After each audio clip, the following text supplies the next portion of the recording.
Welcome everybody to update number 45. Yeah, this is my post-Christmas, New Year update of what I got in the last week or so of 2022. So most of these were bought well before even Christmas, but due to certain circumstances in terms of deliveries, they only arrived in the last few days of 2022. Yeah, we've got some standard Blu-rays, standard 4Ks, and then some boutique label releases, so we'll go through them in that order. So the first of which that I got was The Conjuring, The Devil Made Me Do It, the third film in the Conjuring series, although it's 7th, 8th, 9th in the Conjuring universe generally, but yeah, regardless, not the best of the three Conjuring films by any means, but it's still better than the likes of The Nun or the first Annabelle, so there is that for going for it at least. And yeah, only one of three horror films in the last couple of years to actually make more than 200 million at the box office, the other two being Smile and A Quiet Place Part 2, so yeah, at least it's still somewhat popular, thankfully. And then one of my favourites from 2022, Brian and Charles, a really rather offbeat comedy, but really rather charming, really funny, and rather engrossing as well. So it's got a nice printed disc on it, which as you saw with The Conjuring, wasn't the case. So yeah, it's rather nicely presented. That's actually done by Medium Rare, who we've had a fair few from before. Then we've got a couple of stop motion animation films. We've got Shaun the Sheep the movie and Shaun the Sheep the movie Farmageddon. So yeah, not a fan of the TV series, but actually the films and a couple of the shorts have been really rather funny as far as I'm concerned. And yeah, as per usual from Aardman Productions, it's got fantastic stop motion animation. And yeah, it's really funny as well. It also communicates a plot really rather nicely, given there's no actual English dialogue. So yeah, both really rather good films. Highly recommended if you're a fan of Aardman, like Wallace and Gromit, for instance. Then we've got a couple of horror films from this year that I've been a big fan of, from 2022 even, that I'm a big fan of.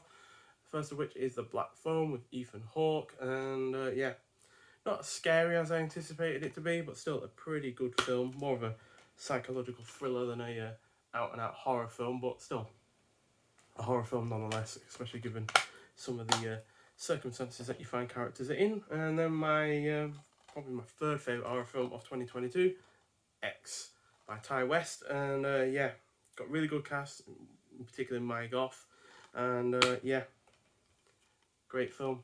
The prequel Pearl I also rather enjoyed, but not as much as this, unfortunately. And yeah, but I am looking forward to the first film in this weird series called Maxine. So yeah, really looking forward to that in 2023. And moving on to the 4Ks, I finally upgraded my Back to the Future films to 4K. They were going cheap, and yeah, big fan of these films. And I've had the Blu-ray box set for a long time, so I figured it's finally high time to upgrade to 4K. So yeah, all printed discs on the 4K release. So yeah, they've got the posters going on there. I've always liked the slowly increasing amount of characters on the cover art of the Back to the Future films, and yeah, fantastic trilogy. There's not really a bad film in that trilogy as far as I'm concerned. And to be honest, I like the two sequels nearly as much as the first one, quite frankly. And because my animated part of my collection has been woefully low in the last few years, in fact I had fewer than 20 before I bought these, I decided to finally bump up my animated collection. So yeah, we've gone for several Pixar films on 4K, first of which is Inside Out. Glorious film, really rather well done, really inventive in terms of its plot, and yeah, got some real emotional stakes going for it as well. And you also get the Blu-ray going with it as well, if you so wish to watch it on that. And then an even more beautiful animated film, Coco, especially since it's set in a kind of in a country that is rarely seen on animated films, let alone in, you know, live action films. So yeah, really pleased with this film. Really enjoyed it. Got really good animation, really funny, really heartfelt as well at times, and yeah, just love the whole Day of the Dead setting, which yeah is something I'm a big fan of being used in films properly, at least. So yeah, and then we move on to Zootropolis, also known as Zootopia. I think Zootropolis was the UK only name, so yeah, I'm not sure why the name changed between the UK and the US, or quite frankly the rest of the world. But regardless, fantastic film, really funny, especially that sloth, which just gets me every time. And yeah, again, really nicely animated. Then we've got a few classics from Pixar. First of which, Monsters Inc. I think this is celebrating its 20th anniversary this year. Was it 2003? Pretty sure it was. I can never remember. I always get years mixed up, quite frankly, but I'm pretty sure it was 2003. But regardless, easily one of the best Pixar films they've ever done, and yeah, still makes me laugh even after all those years, quite frankly. Excellent voice cast as well. Really fits the characters nicely. Doesn't just seem like they've picked them purely because they're well known. It seems to have picked them purely because they fit that role. Then we've also got Up, which has one of the most saddest beginnings to any film ever. But, you know, it's all there to provide a basis for the lead character, and yeah, it does that beautifully. Again, wonderfully animated, really funny, and rather engrossing, and again, a fantastic voice cast. And finally, one that doesn't really have a voice cast, not until at least the second half, and that is WALL-E. Amazing. Probably my favourite Pixar film. It's one of the few that I've actually given 5 out of 5, that's for sure. But yeah, still, incredible film. I know Criterion have or will be giving this a release. I'm not sure if they already have or not, but it's not going to have much extra going for it, and I'm not even sure if it's in 4K. So, you know, still, excellent film, regardless of where you get it from or who has actually released it. And now onto the boutique labels. First of which is a film I have been meaning to get for a while, but never really thought about getting it until it went cheap, and that is Drive from 1997, starring Mark Dacascos, who I don't think I've seen anything from before, but yeah, really nice new artwork on the go there, rather shiny slipcase as well, and yeah, this is the 4K release as well. So yeah, first film from 88 Films I think that I've gotten on 4K, and yeah, doesn't come with a Blu-ray though, which I was surprised by, to be honest. But yeah, regardless, there it is on 4K, and you also get a really rather nice poster with the new artwork on it as well, which, yeah, isn't the biggest poster going, and obviously it's artwork that you've already seen on the front, but regardless, it is nicely done, and yeah, I love the colours on this, and yeah, really looking forward to seeing it, because it sounds like my kind of film. So yeah, there we go. And from 101 Films, we've got a whole load of them from them, because they had a massive sale on. They were all half price or better, and the first of which is Space Hunter Adventures in the Forbidden Zone. Bit of a clunky title, but apparently it's pretty fun.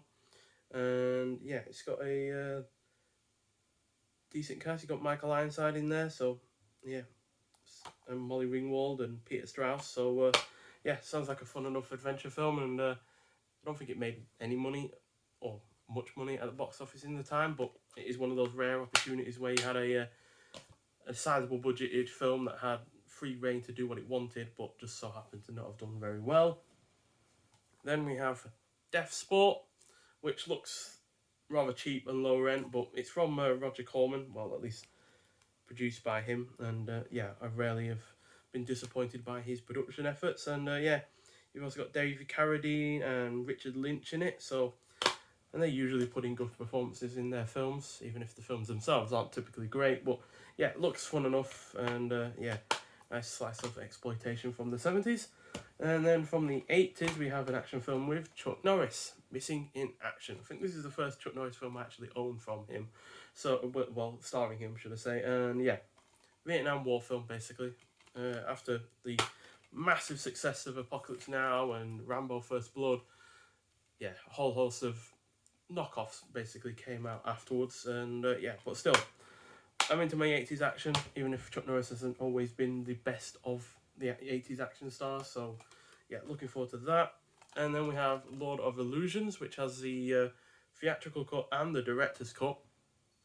Unfortunately, the director's cut is only on DVD, and yeah, I'm not sure if it's substantially better than the theatrical cut, but it is roughly 17 minutes longer, so it might well be. But regardless, looking forward to seeing either version when I eventually get round to it, that is. And then we have The Lost World. Not a particularly great film from the whole, you know, like monster creature feature era of the late 50s and early 60s, but Still, it's decent enough, but yeah, it's nowhere near as good as Owen Allen's later collaborations or efforts in movie making with the likes of the Towering Inferno and Poseidon Adventure. But still, really rather solid film. Got a good cast. You got Jill St. John. You got Claude Rains. Yeah, the creature effects, which are basically normal animals with stick-on fins, are charming enough, I guess. Then we have Blindfold. Not seen this before, but it's got Rock Hudson in it, and he's usually been good in some films that I've seen. And yeah, it's also got Jack Warden in it, who I've also enjoyed in films before. And yeah, you also get a poster with this one, which I wasn't expecting, given this is on sale, but still. You get both Blu-ray and DVD. So yeah, choose your format as you wish. And yeah, nice poster on the go. Not the thickest or anything by any means, but still, it is a nice little bit of an extra to the release itself. And finally, from 101, we have The Black Windmill with Michael Caine. So yeah, kind of a seems like an espionage kind of film. 7 Days to a Killing, the ultimate exercise in controlled terror. But it's directed by Don Siegel, who also went on to do, had in the 70s great many successes with Escape from Alcatraz and Dirty Harry. So yeah, hoping it's going to be as good as those films.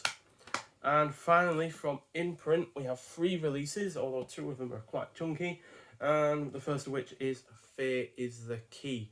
So yeah, these 3 releases were released in 2022. It just took a while for them to eventually get here, but still, this is from 1972 itself, and yeah, stars Barry Newman and Susie Kendall, and yeah, looks like a pretty rollicking film from that whole all that artwork. Quite frankly, looks like your kind of 70s, really rather fun action film in a lot of ways. And that's a really nice, neat poster, quite frankly. So yeah, it's only the special edition in terms of the slipcover, but that is nice enough at the end of the day, and it means you don't have any of the ugly Australian rating systems, which are for some reason stupidly large. And then we also have Burn with Marlon Brando. This comes with the original Italian cut and the export cut that's in English, and yeah, so you get both of them in their separate Blu-ray cases, which is nicely done. So yeah, Italian version, English version. Not sure which one's the better one, but the English version is an hour 52, and the Italian version is 2 hours 9. So again, a good chunk of time difference between the two of them. It's not like there's only a few minutes. There's nearly a first act worth of time difference. So yeah, looking forward to seeing which one is the better of the two. As yeah, there usually is a better one of the two. There's very rarely that 2 versions are of equal quality, but you do get a whole host of extras on this as well. You get the Brando Interregnum, the decade of Marlon's Dirty Dozen, 1962 to 1972. Then you get the Stalwart Rebel, Brando in the 1960s, a whole documentary. Then you get Over Presses and a Press, an interview with film historian Ivalise Pernolia. Then you get Gilo and Me, A Family Affair. All of those are from 2022, by the way. And then you also get an archival interview with the director, Gilo Pontecorvo. So, yeah, really looking forward to seeing what either of those are like. And finally, not just in terms of this update, but also from Imprint, we have The Eagle Has Landed. So, yeah, not a particular fan of the artwork, because obviously that has quite some hateful connotations, but luckily you can slap that on if you so wish, or just use the rear end artwork, which is a lot better. But regardless, it's a really, really good film.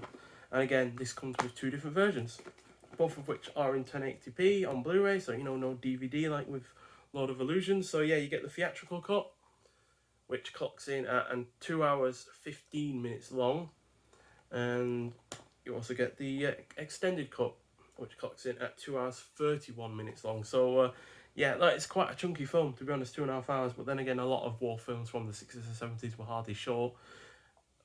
There's even longer than this, quite frankly. But yeah, looking forward to seeing which one is the better of the two. I've seen the theatrical cut plenty of times. In fact, it's one of my favourite war films from the 70s. And yeah, got a great cast of likes of Michael Caine, Donald Sutherland, Robert Duvall, John Sturges, Jenny Agutter, Donald Pleasance, Anthony Quayle, Treat Williams in one of his very early roles, and you got Lalo Schifrin doing the score, and John Sturges is also directing in this. Oh no, in a John Sturges film, sorry. Didn't realise that it said inner. So yeah, directed by John Sturges, and yeah, John Sturges produced film as well by the looks of it. So yeah, fantastic cast and 2 different versions. So since I've seen the theatrical cut plenty of times, I will dive right into the extended cut as soon as I get the chance. So yeah, but regardless, whole heap of new films added to my collection. Several of which these I've already seen, but a lot of them I haven't, like Fear is the Key or Burn or the extended cut of The Eagle Has Landed. But regardless, looking forward to seeing all of the films that I haven't seen before, and yeah, revisiting some old favourites as well. But nonetheless, thanks to you for watching. I'd like to hear what you got for Christmas or in the last few weeks of the 2022. But yeah, I'll see you in the next one. Bye.